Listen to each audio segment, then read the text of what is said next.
Taអ្នកធ្លាប់ឆ្ងល់ដែរឬទេតើហេតុអ្វីបានជាមនុស្សនិយាយច្រើនអំពីលុយគ្រីបតូជាពិសេស Bitcoin និង Ethereum ហាក់ដូចជាលុយនាពេលអនាគតតើវាពិតជាលុយឬគ្រាន់តែជាការឃោសនាបំភ្លឺក្នុង Digital ឬក៏យ៉ាងណាលុយគ្រីបតូឬក៏ Cryptocurrency គឺជាទម្រង់លុយ Digital ដែលមាននៅលើអ៊ីនធឺណិតតែប៉ុណ្ណោះវាមិនដូចជាលុយដែលយើងប្រើប្រាស់រាល់ថ្ងៃនោះទេវាមិនត្រូវបានគ្រប់គ្រងដោយរដ្ឋាភិបាលឬក៏ធនាគារណាមួយឡើយវាត្រូវបានបង្កើតឡើងលើបច្ចេកវិទ្យាមួយដែលហៅថា Blockchain ដែលប្រៀបដូចជាសៀវភៅកំណត់ត្រា Digital ដែលមនុស្សគ្រប់គ្នាអាចមើលឃើញប៉ុន្តែគ្មាននរណាម្នាក់អាចផ្លាស់ប្ដូរដោយសម្ងាត់បាននោះទេរូបិយប័ណ្ណ Digital ដំបូងគេគឺ Bitcoin ដែលត្រូវបានបង្កើតឡើងនៅក្នុងឆ្នាំ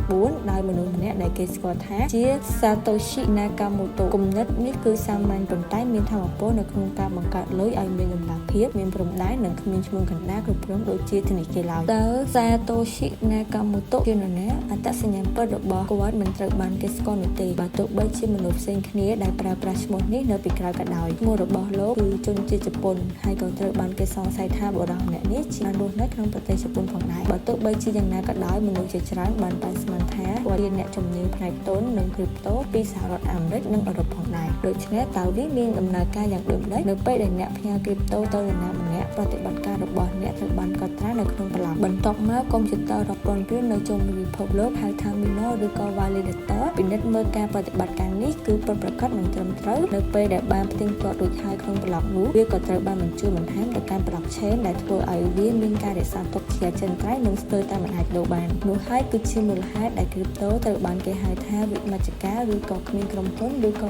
រដ្ឋាភិបាលណាមួយគ្រប់គ្រងដំណើរការវាទេអ្នកគ្រប់គ្រងនៅក្នុងបណ្ដាញ Networking នេះជួយរក្សាវាឲ្យមានសុវត្ថិភាពនិងឯកជនភាពរបស់អ្នកសរុបមកវិញគ្រីបតូផ្ដល់ឲ្យអ្នកនូវសេរីភាពនិងភាពឯកជនកាន់តែច្រើនក៏ប៉ុន្តែក៏វាមានហានិភ័យខ្ពស់ផងដែរតម្លៃរបស់វាអាចឡើងឬក៏ធ្លាក់យ៉ាងឆាប់រហ័សហើយក៏មិនប្រកាសថាគ្រប់ប្រទេសទាំងអស់អាចទទួលយកតម្លៃរបស់វាបានទេគ្រីបតូមិនមែនត្រឹមតែជាលុយប៉ុណ្ណោះទេវាគឺជាប្រព័ន្ធថ្មីនៃការទុកចិត្តវាអនុញ្ញាតឲ្យមនុស្សផ្ញើតម្លៃទ្រព្យសម្បត្តិវិនិយោគឬក៏សូម្បីតែបង្កើតកិច្ចសន្យាឆ្លាតវៃដោយមិនចាំបាច់ត្រូវជួឈ្មោះកណ្ដាលទេព្រម Digital Art ដល់ការទូទាត់ជាសកលគ្រីបតូកំពុងតែបង្កើតអនាគតនៃហិរញ្ញវត្ថុប៉ុន្តែសូមចងចាំថារាល់បច្ចេកវិទ្យាដ៏ឆ្លាតវៃគឺត្រូវយល់ដឹងអំពីវាជាមុនសិនមុននឹងអ្នកសម្រេចចិត្តធ្វើការវិនិយោគដូច្នេះឥឡូវនេះអ្នកបានដឹងអំពីលុយគ្រីបតូដំណើរការយ៉ាងដូចម្តេចហើយតើអ្នកគិតថាវាជាអនាគតនៃហិរញ្ញវត្ថុឬក៏